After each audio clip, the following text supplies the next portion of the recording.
Safe ba ang mga accounts mo sa mobile phone mo?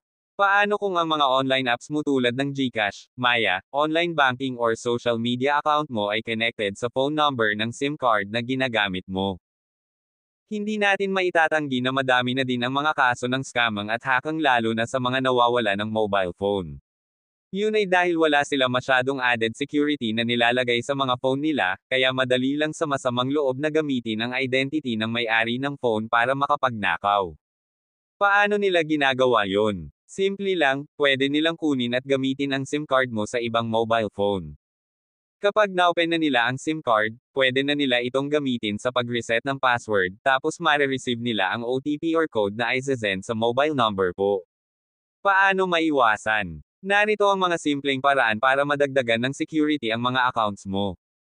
Una, maglagay ng lock sa mga apps mo, hindi lang basta phone screen lock, dapat apps lock. Dapat magkaiba ang security ng phone lock at apps lock.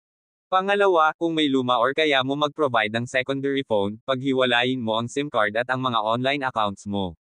Pangatlo, i-activate mo ang pin lock sa SIM card mo, para kahit ilipat nila sa ibang phone, hindi nila ito basta-basta mabuksan kapag hindi nila alam ang pin.